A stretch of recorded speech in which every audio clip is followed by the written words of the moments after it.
සියලුම ආතරයිටිස් රෝග සඳහා රාජපුර හන්දි තෙල ඔබ සුවෙන් තබයි.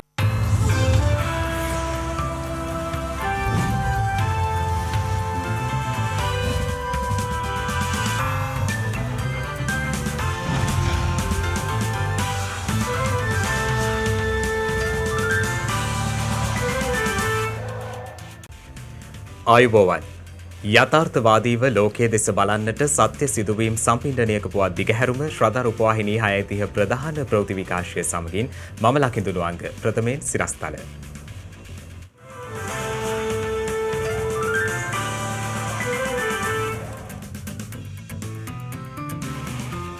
ජනපති එක්සත් ජාතීන්ගේ මහා මණ්ඩලයේ 76 වන සැසිවාරය අමතයි. සියලු ස්වෛරී රාජ්‍යයන්හි ප්‍රමාණය හෝ ශක්තිය නොසලකා සාධාරණ ලෙස පහසුකම් සැලසිය යුතු බව ජනපති අවධාරණය කරයි. සංකූලතා සහිත දරුවන් සඳහා එනත් කරන කටයුතු හෙට. පාරිභෝගික කටයුතු අධිකාරියේ සංශෝධන පනත් කෙටුම්පත බලාත්මක කෙරේ. තවත් විකෘති කොවිඩ් ප්‍රභේදයක් ඇමරිකාවෙන්.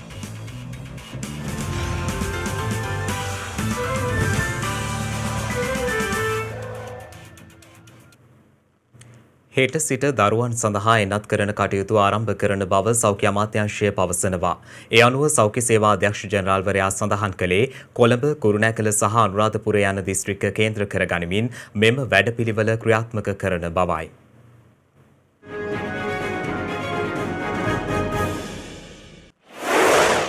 කුරුණාගල දිස්ත්‍රික්කයේ කුරුණාගල ශික්ෂණ රෝහලෙත්, අනුරාධපුර දිස්ත්‍රික්කයේ අනුරාධපුර ශික්ෂණ රෝහලෙත්, කොළඹ LRH රෝහලෙත් අපි මෙම එන්නත් කරන හෙට දිනේදී ආරම්භ කරන්න බලාපොරොත්තු වෙනවා. අවුරුදු 12 සිට 19 දක්වා දරුවන්ගේ විශේෂිත වූ ලෙඩ රෝග සහ විශේෂිත වූ ආබාධ සහිත දරුවන්ට තමයි මෙම එන්නත්කරණය කරනු ලබන්නේ. එම එන්නත්කරණය එම රෝහල්වල සිටින ළමා රෝග විශේෂඥ වෛද්‍යවරුන් සහ කායික රෝග විශේෂඥවරුන්ගේ සම්පූර්ණ අධීක්ෂණය යටතේ තමයි සිදුවන්නේ. ඊට පස්සේ සඳ දිනේ සිට එම දිස්ත්‍රික්කවල එක් මූලික රෝහල් සහ අනිකුත් රෝහල්වල අපි ඒ සතියේ අපි ක්‍රියාත්මක කරනවා. කොළඹ හෙට සිට ආරම්භන වයස අවුරුදු 12-19 අතර සංකූලතා සහිත දරුවන් එන්නත් කරන කටයුතු සඳහා දිනයක් සහ වේලාවක් ලබා ගැනීම වෙනුවෙන් ඍජු ආරා ළමා රෝහලේ වෙබ් අඩවියේ ලියාපදිංචි වන ලෙස රෝහල් අධ්‍යක්ෂ වෛද්‍ය ජී.විජේ සූරිය මහතා ඉල්ලීමක් කරනවා. ඒ අනුව එන්නත් ලබා ගැනීමට පැමිණීමේදී දරුවාගේ සියලුම වෛද්‍ය වාර්තාද රැගෙන ආ යුතු බවයි ඔහු සඳහන් කළේ. ඍජු ආර්ය ළමා රෝහලේදී හෙට දිනේදී දවසන 9ට එන්නත ලබා දීම සඳහා කටයුතු කරනවා. එම දරුවන් සංඛ්‍යාව සාමාන්‍යයෙන් දින පුරා 35000 පමණ ඇතැයි කියලා අපි විශ්වාස කරනවා. ප්‍රථමයෙන්ම ඍජු ආර්ය ළමා රෝහලෙත් පටන් අරගෙන ඊට පසුව බස්නාහිර පළාත තුලත් ඊට අමතරව දිවයිනේ සියලුම මූලික රෝහල් වලින් ඉහළ රෝහල් වලදී ළමා රෝග සංඥා වෛද්‍යවරුගේ අවධානය අධීක්ෂණය යටතේ මේ ලබා දීම සඳහා කටයුතු කරනවා. මේ පිරිසට සති දෙකක් ඇතුළත මේ එන්නත ලබා දීලා අවසන් කිරීමේ හැකියාවක් තියෙනවා. එම නිසා කලබල වෙන්න එපා. ඔබ සෑම දිනකටම මේ අදාළ ආකාරයට ලියාපදිංචි වෙලා ඒ ලැබෙන වේලාව සහ දිනයට අනුව පැමිණීම තුලින් මේ එන්නත ලබා ගන්න පුළුවන්. කොවිඩ් ආසාදිතයින් 1342 දෙනෙකු ඊයේ හමුවීමත් සමග මෙරට සමස්ත ආසාදිතයින් සංඛ්‍යාව 5,08,672ක් දක්වා ඉහළ ගියා. ඊයේ හඳුනාගත් ආසාදිතයින් අතරින් වැඩිම පිරිස වාර්තා වන්නේ කළුතර දිස්ත්‍රික්කයෙන්. ආසාදිතයින් 183 දෙනෙකු එම දිස්ත්‍රික්කයෙන් වාර්තා වුණා. මේ අතර පසුගිය 21 වනදා සිදු වූ තවත් කොවිඩ් ආසාදිත මරණ අනු දෙකක් සෞඛ්‍ය සේවා අධ්‍යක්ෂ ජනරාල්වරයා විසින් ඊයේ තහවුරු කළා. ඊට පිරිම් පුද්ගලයන් 51ක් සහ කාන්තාවන් 41ක් ඇතුළත්. මියගිය පිරිස අතර 71 දෙනෙක් අවුරුදු 60ට වැඩි පුද්ගලයන් වන අතර ඊට පිරිම් පුද්ගලයන් 39ක් ඇතුළත්. එමෙන්ම අවුරුදු 30-59 අතර පුද්ගලයන් 19 දෙනෙකු ජීවිතක්ෂයට පත්ව ඇති අතර එහි කාන්තාවන් 8 දෙනෙක්ද සිටින බවයි රජයේ ප්‍රවෘත්ති දෙපාර්තමේන්තුව සඳහන් කළේ. එමෙන්ම කොවිඩ් ආසාදනය වී සිදු වූ අවුරුදු 30ට අඩු පුද්ගල මරණ දෙකක් ඊයේ වාර්තා කළ මරණ අතර වනවා. ඒ අනුව මෙරට සමස්ත කොවිඩ් ආසාදිත මරණ සංඛ්‍යාව දැක්වෙන්නේ 12376ක් ලෙසයි. මේ අතර කොවිඩ් ආසාදිතව කොළඹ පෞද්ගලික රෝහලක ප්‍රතිකාර ලබමින් සිටි වෛද්‍ය උපදේශක එලියන්ත වයිට් මහතා ඊයේ අභාව ප්‍රාප්ත වී තිබෙනවා. ජාත්‍යන්තර මට්ටමේ ක්‍රීඩකින් මෙන්ම දේශපාලඥයින්ට ස්වයං සුව කිරීමේ ක්‍රමයකින් සහන සැලසුව ඔහු ඉන්දියාවේදීද ඒ පිළිබඳව අධ්‍යයනයන් සිදු කර තිබෙනවා. ඒ මහතා අග්‍රාමාත්‍ය මහින්ද රාජපක්ෂ මහතාගේ පෞද්ගලික වෛද්‍යවරයා ලෙසද සේවය කළා. මේ අතර පොතල් විසැල්ලේ අලි විවෘත කිරීම සම්බන්ධයෙන් අද නියෝජ්‍ය සෞඛ්‍ය සේවා අධ්‍යක්ෂ ජනරාල් විශේෂඥ වෛද්‍ය හේමන්ත හේරත් මහතා අදහස් පළ කළා. සැප්තැම්බර් මාසයේ නම් ගෙවිලා යනවා. මම හිතනවා පොත් විවෘත කිරීම සඳහා මේ මාසය වෙනුවට අපි ඊළඟ මාසයේ හෝ යොදා ගන්නවා නම් මම හිතනවා මොකද මමත් පොත් කියවන මිනිස්සෙක්, පොත්වලට ආදරය කරන කෙනෙක්, පොත් කියවීම කළ යුතු දෙයක්. ඒ නිසා ඒ ගැන කිසිම වාද විවාදයක් නැහැ. නමුත් ඒ පොත් වෙළඳසැල් උනත් විවෘත කිරීම හරහා මේ රෝගයේ පැතිරීමට ඉඩ කඩක් එනවා නම් අන්න ඒක අවම කරමින් කටයුතු කිරීම නොකළොත් අවසානයේදී ඒ පොත් විකිණීමෙන් ලැබෙන ලාභය හෝ අපි පොත් මිලදී ගැනීමෙන් අපි බලාපොරොත්තු වෙන ලාභය හෝ දෙකම අපිට නොලැබී යන්න පුළුවන් නැවතත් රටවහන තත්වයකටපත් වුණොත්. මුල්ම කොවිඩ් එන්නත් ලබාගත් ඉදිරිපෙළ සෞඛ්‍ය සේවකින්ගේ ශරීර තුළ වර්තමානයේ වන විට නිසි ප්‍රතිදේහ පවතිනවාද නැද්ද යන සම්බන්ධයෙන් නිසි අධ්‍යයනයක් කර කරුණු දැක්විය යුතු බව මහජන සෞඛ්‍ය පරීක්ෂකවරුන්ගේ සංගමේ සභාපති උපුල් රෝහණ මහතා පවසනවා. විශේෂයෙන්ම මේ වෙද්දි සෞඛ්‍ය සේවකයෝ තුළ යම් වික්ෂිප්තභාවයක් ඇති වෙලා තියෙනවා. මේ එන්නත ලබාගත් එකෙන් ඔවුන්ට ප්‍රතිදේහ නිසියාකාරව තියෙනවා. ඒ වගේම කොවිඩ්-19 රෝගයෙන් ආරක්ෂා වීම සඳහා ඔවුන්ට නිසියාකාරව ප්‍රතිශක්තිය වර්ධනය වෙලා තියෙනවා කියලා. ඒ නිසා ඒ සම්බන්ධව නිසි අධ්‍යයනයක තොරතුරු එළි දක්වන එක ඇත්තටම සෞඛ්‍ය සේවකයන්ගේ විශ්වාසය තහවුරු කර ගැනීම සඳහා වැදගත් වෙනවා. ඒ නිසා බලධාරීන් වහාම මේ සම්බන්ධ අවධානය යොමු කරවලා ඉදිරි කටයුතු කරන්න වෙයි. නැත්නම් ලෝකයේ ඇතැම් රටවල් වල සිදු වෙලා තියෙන විදිහට නැවත වරක් මේ ප්‍රතිදේහ අඩු වෙලා COVID-19 රෝගයට ගොදුරු වීමේ අවදානමක් තියෙන්න පුළුවන්. මේ වන විට වෛරසය ආසාදිතව ප්‍රතිකාර ලබන පුද්ගලයන් සංඛ්‍යාව 44554ක් වන අතර වෛරසය ආසාදිතව සිට සුවය ලැබූ සමස්තය දැක්වෙන්නේ 4,51,742ක් ලෙසයි. කොවිඩ් ප්‍රතිදේහ වලින් පාලනය කිරීමට අපහසු නව කොවිඩ් ප්‍රභේදයක් ඇමරිකාවෙන් වාර්තා වී තිබෙනවා.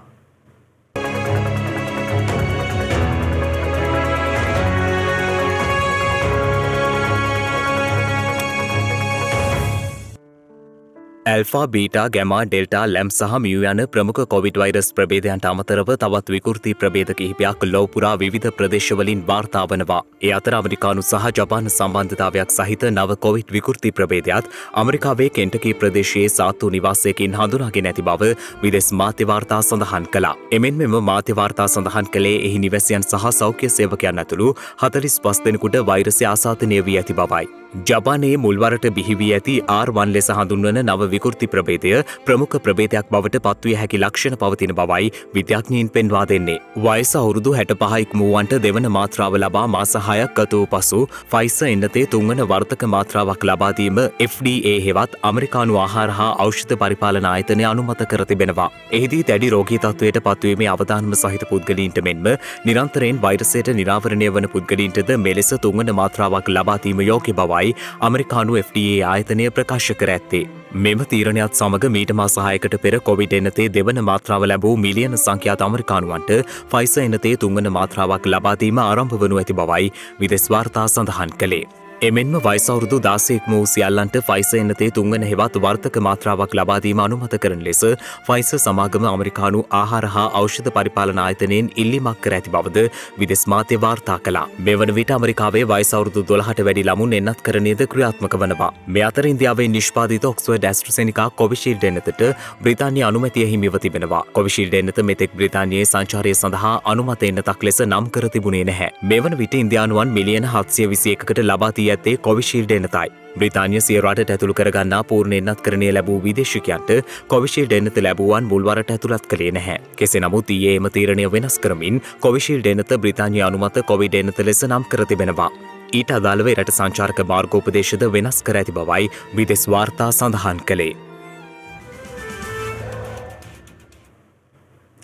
ජගත් සංවිධාන මහාමණ්ඩල සමුළුවේ 76 වන සැසිවාරයේහි දෙවන දිනය වූ ඊයේ දිනේ ජනාධිපති ගෝඨාභය රාජපක්ෂ මහතා ජගත් සංවිධාන මහාමණ්ඩල සමුළුව ඇමතුවා. Mr. President, Secretary General, Excellencies, Ayubowan. ජනාධිපති ගෝඨාභය රාජපක්ෂ මහතා අවධාරණය කර සිටියේ ගෝලීය වසංගතයේ ආර්ථිකමය බලපෑමෙන් පීඩාවට ලක්ව ඇති සංවර්ධනය වෙමින් පවතින රටවලට එම තත්ත්වයෙන් මිදීම සඳහා ජාත්‍යන්තර යාන්ත්‍රණයක් අවශ්‍ය බවයි. එසේම වසංගතයේ බලපෑම 2030 තිරසර සංවර්ධන ඉලක්ක ළඟා කර ගැනීමද අවධානමට ලක් කර ඇති බවයි සමුළු අමතමින් ජනාධිපතිවරයා අවධාරණය කර සිටියේ. කොවිඩ් වසංගතය පාලනය කිරීම සඳහා ලක්රජය ගෙන ඇති පියවර මෙහිදී පැහැදිලි කළ ජනාධිපතිවරයා මෙරට තුළ කොවිඩ් එන්නත්කරණ වැඩසටහන ඉතා යාර්ථකාන්දමින් ක්‍රියාත්මක වන බවද සඳහන් කළා. එමෙන්ම වසංගත තත්ත්වය කළමනාකරණය කිරීම සඳහා ද්විපාර්ශ්වික සහ බහුපාර්ශ්වික ආයතන වලින් සපයන ලද මූල්‍යමය සහ ද්‍රව්‍යමය ආධාර පිළිබඳව ජනාධිපති ගෝඨාභය රාජපක්ෂ මහතා සිය ස්තුතිය පළ කළා. එමෙන්ම රට වසා දැමීම සහ සංචරණ සීමා පැනවීම මෙන්ම ජාත්‍යන්තර සංචාරකීන් පැමිණීම පහළ වැටීම සහ මන්දකාමී ගෝලීය වර්ධනයද මෙරට ආර්ථිකයට බලපා ඇති බවයි ජනාධිපතිවරයා සඳහන් කළේ. මෙරට ජනගහනයෙන් 14% පමණ යැපෙන සංචාරක ක්ෂේත්‍රය කොවිඩ් වසංගතයෙන් දැඩි ලෙස බිඳ වැටී ඇති බවයි ජනාධිපති ගෝඨාභය රාජපක්ෂ මහතා මෙහිදී පෙන්වා දී ඇත්තේ. මේ හේතුවෙන් මෙරට ආර්ථිකය යළි පණ ගැන්වීමේ හා ජාතික සංවර්ධන වැඩපිළිවෙල ක්‍රියාත්මක කිරීමේදී ජාත්‍යන්තර ප්‍රජාවේ සහයෝගය ශ්‍රී ලංකාව සාදරයෙන් පිළිගන්නා බවද ජනාධිපතිවරයා සඳහන් කර තිබෙනවා.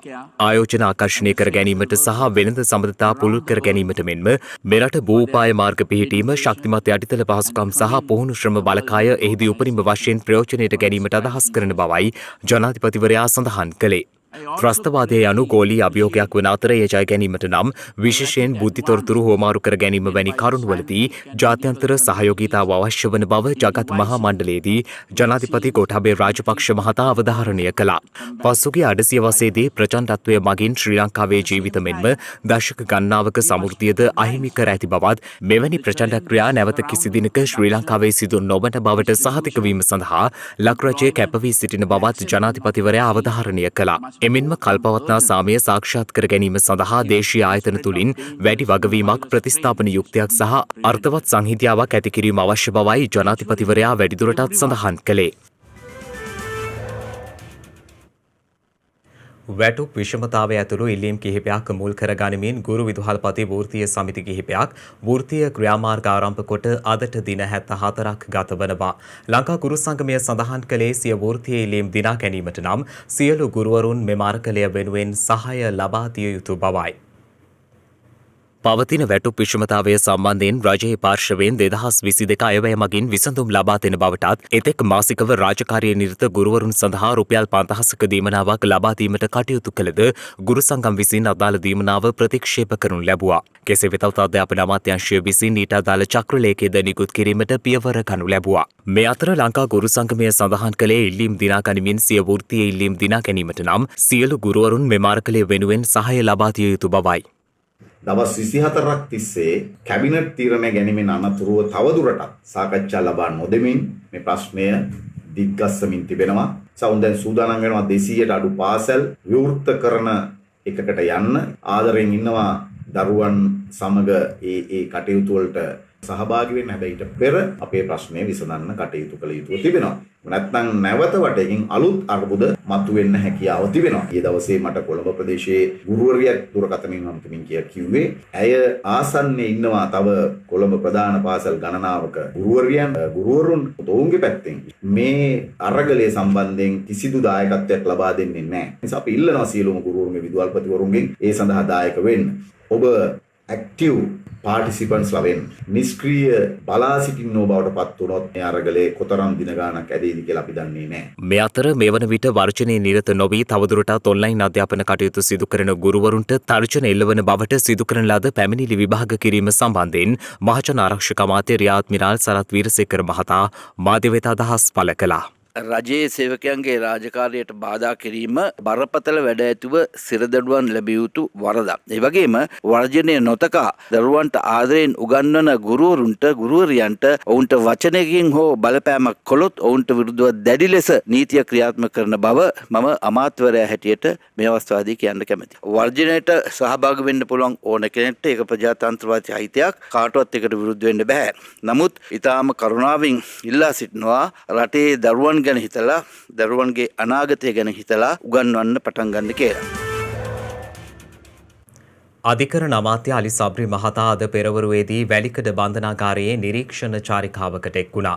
ඒ අද දින කිහිපයකට සිට වැලිකඩ බන්ධනාගාරයේ වහලය මත නැගී උපවාසයක නියැලෙන රැඳවියන් සම්බන්ධයෙන් සාකච්ඡා කිරීම සඳහායි. වැලිකඩ බන්ධනාගාරයට ගිය අධිකරණ අමාත්‍යවරයා පළමුවෙන් බන්ධනාගාර මූලස්ථානයේ නිලධාරීන් සමගද පසුව බන්ධනාගාරය තුළට ගොස් බන්ධනාගාර රැඳවියන් සමගද සාකච්ඡා කළා.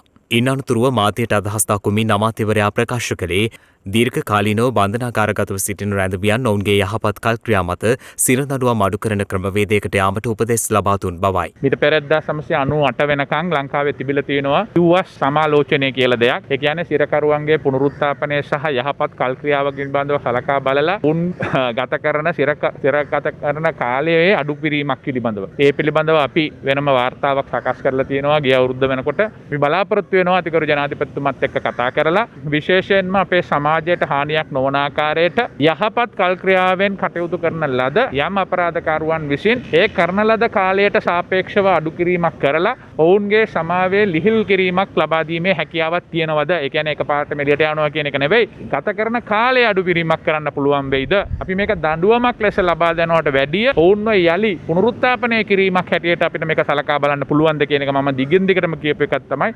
ඒ අරුණම අපි තියෙනවා බන්ධනාගාර මේ පනත අනුව අමාත්‍යවරයාට බලය තියෙනවා යහපත් කල්ක්‍රියාවෙන් හිටපු අය කාලයකට පස්සේ නිවාඩු යවන්න පුළුවන් සතියකට තමන්ගේ පවුලේ අයත් එක්ක ගත කරලා එන්න. වහාම ක්‍රියාත්මක වන පරිදි අපි ඒක කරන්නට මම බලාපොරොත්තු වෙනවා. හැබැයි එක කොන්දේසියක් තියෙනවා. යහපත් කල්ක්‍රියාවෙන් සිටිය යුතුයි. දැන් තවත් දේශීය පුවත් කිහිපයක් කෙටියෙන්.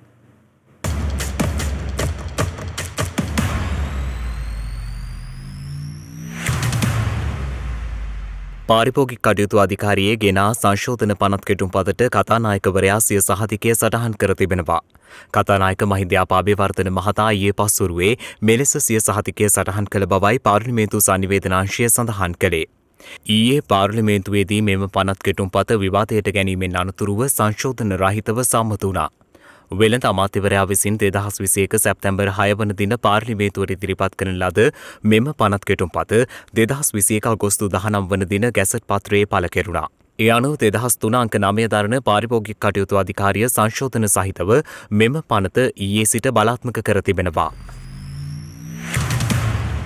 විශේෂ අවශ්‍යතා සහිත පුද්ගලින් සඳහා රජයේ ප්‍රවෘත්ති දෙපාර්තමේන්තුව ස්ථාපිත ජනමාධ්‍ය සම්බන්ධීකරණ කේන්ද්‍රස්ථානය අද විවෘත කරනු ලැබුවා. ඒ ජනමාධ්‍ය අමාත්‍ය ඩල සලහප්පෙරුම් මහතාගේ ප්‍රධානත්වයෙන්. ශ්‍රී ලංකාවේ විශේෂ අවශ්‍යතා සහිත පුද්ගලයින්ට වඩා පහසුවෙන් ස්වකීය සුවිශේෂී අවශ්‍යතා සපුරා ගැනීමට තමන් හා බාහිර සමාජය සමග සම්බන්ධීකරණය සිදු කිරීමට සහාය දීමේ කේන්ද්‍රීය මධ්‍යස්ථානය රජයේ ප්‍රවෘත්ති දෙපාර්තමේන්තුවේදී එලෙස ආරම්භ කරනු ලැබුවා.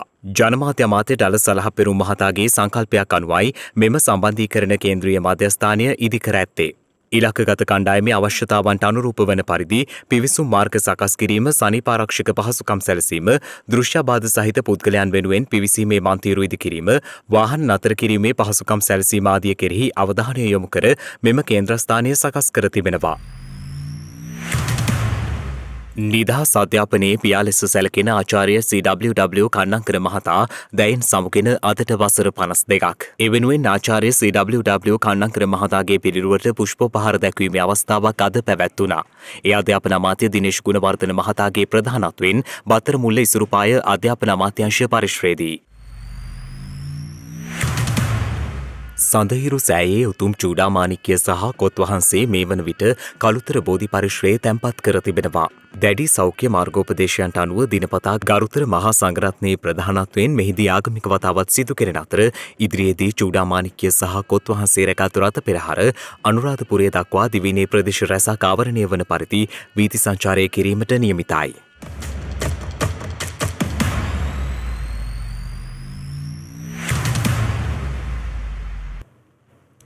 අයහපත කපා දමා යහපත ලංකර ගැනීම තරුණ කාලයේදීම පුරුදු කරගත් කතාවක් මේ.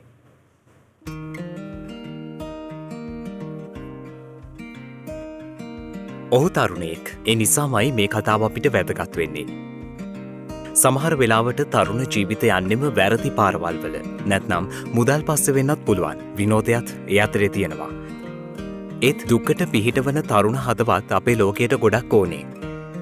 ඔහු නමින් මාක් බුස්ටෝස්. රැකියාව කොණ්ඩා කැපීමේ රැකියාවක්.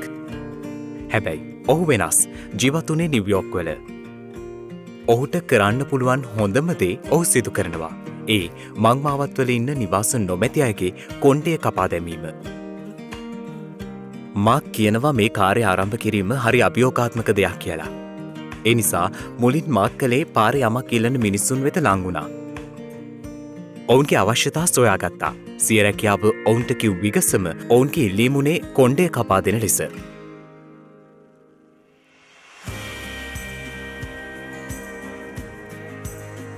මාක් ආරම්භ කළ තැන තවමත් අවසානයක් නැහැ.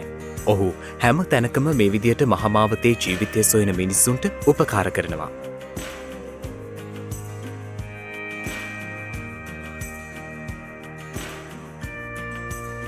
සමහර වෙලාවට කොණ්ඩය කැපීමෙන් ඒ උපකාර නතර වෙන්නේ නැහැ. තමන් ළඟ තියෙන දෙයක් ඔවුන්ට දෙන්නත් මා අමතක කරන්නේ නැහැ. විශ්වාස කරන්න සමහර අය කොණ්ඩය කපලා පිළිවෙලකට ඔවුන්ව දකින පළමු අවස්ථාවත් මෙය. මාක් ඔවුන්ට අවස්ථාව නිර්ලෝභීව ලබා දෙනවා. බලන්න ඔවුන්ගේ සතුට මාගේ සතුටත් ඒ සතුටට එක්වනවා. මාක් රටේ ප්‍රසිද්ධ කරනවෑමියෙක්. ඊටත් වඩා ඔහු ප්‍රසිද්ධ ඔහුගේ මිනිසත්කම නිසා. ඔහු සරණක් ඕන හැම කෙනෙක්ම සොයාගෙනම යනවා. ඒ නිසා ඔහුට හැම කෙනෙක්ම අතරෙයි.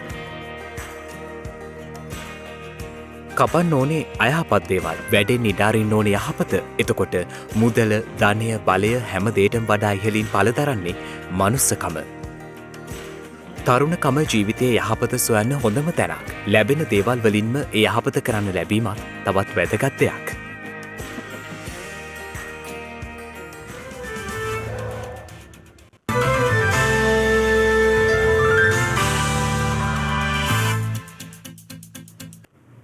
අවධානය විදෙස් පුවත් වෙත. වසරක් පාසා ලෝකවාසීන් මිලියන 7ක් පමණ වායු දූෂණය හේතුවෙන් අකාලයේ මිය යන බව ලෝක සෞඛ්‍ය සංවිධානය පවසනවා. වායු දූෂණය අනුතුරුදායක බව පෙර පැවති අන්දමට වඩා බෙහෙවින් ඉහළ මට්ටමක පවතින බව ලෝක සෞඛ්‍ය සංවිධානය පවසනවා. එමෙන්ම වායු දූෂණයේ උපරිම ආරක්ෂණ සීමාවද පහත හෙලීමට එමකින් පියවරගෙන තිබෙනවා. ලෝක සෞඛ්‍ය සංවිධානය ප්‍රකාශ කළේ වසරක් පාසා ලෝකවාසීන් මිලියන 7ක් පමණ වායු දූෂණය හේතුවෙන් අකාලයේ මිය යන බවයි. එය දුම්පානය හෝ සෞඛ්‍ය ආරක්ෂිත නොවන ආහාර ගැනීමේ පුරුද්දට සමාන තත්ත්වයක් බවද එමකින් ප්‍රකාශ කර තිබෙනවා. වායු දූෂණයෙන් වැඩිම පීඩාවට ලක්ව ඇත්තේ අඩු සහ මැදි ආදායම් ලබන රටවල්. ආර්ථික සංවර්ධන උදෙසා පොසිල් ඉන්ධන මත යැපීම ඊට ප්‍රධාන හේතුවක්. මේ නිසා කාලගුණ වෙනසටද හේතු වන වායුගෝලයට අහිතකර දෑ මුක්ත වීම පාලනය කිරීම සඳහා පියවර ගන්නා ලෙසයි ලෝක සෞඛ්‍ය සංවිධානය එහි සමාජික රටවල් 194 ඉල්ලීමක් කර ඇත්තේ. වායු දූෂණය නිසා සිදුවන මරණ වලින් 80%කටම හේතු වී ඇත්තේ මයික්‍රෝන 2.5ට අඩු වායුගෝලයේ පවතින අපද්‍රව්‍යාංශුයි. එමෙන්ම නයිට්‍රජන් ඩයොක්සයිඩ්, සල්ෆර් ඩයොක්සයිඩ් සහ කාබන් මොනොක්සයිඩ්ද එම දූෂකවලට ඇතුළත්.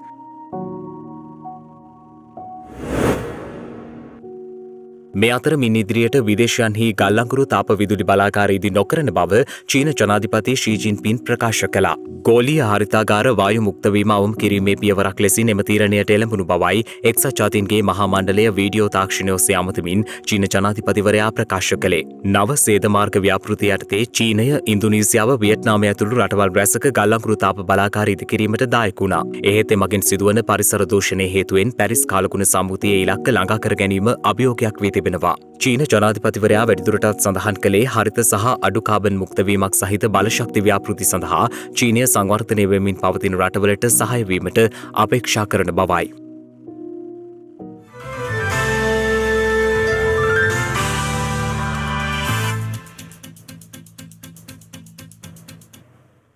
දිනක සටහන් නිමවන්නට මත්තෙන් හෙට දවසේ වැදගත්කම ගැනයි මේ අවධානය.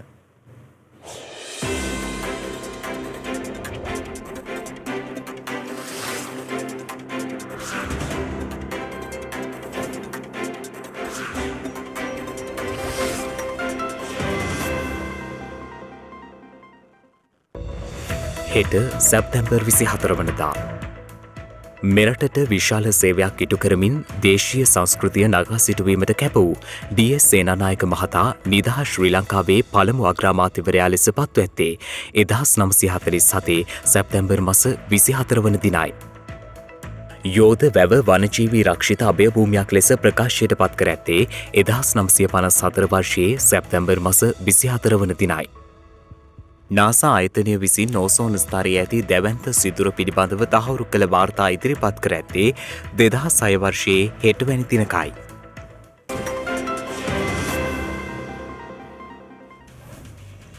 ඒ සමගින් ශ්‍රද්ධා ප්‍රධාන ප්‍රවෘත්ති විකාශය නිමාවට පත්වනවා. හමුවෙමු හෙටත් සවස 6:30ට. තෙරුවන් සරණයි. නමෝ බුද්ධාය. මෙවැනි වැදගත් පුවත් නැරඹීම සඳහා ශ්‍රද්ධා TV News YouTube channel එක subscribe කර සීනුව සලකුණ වන්න.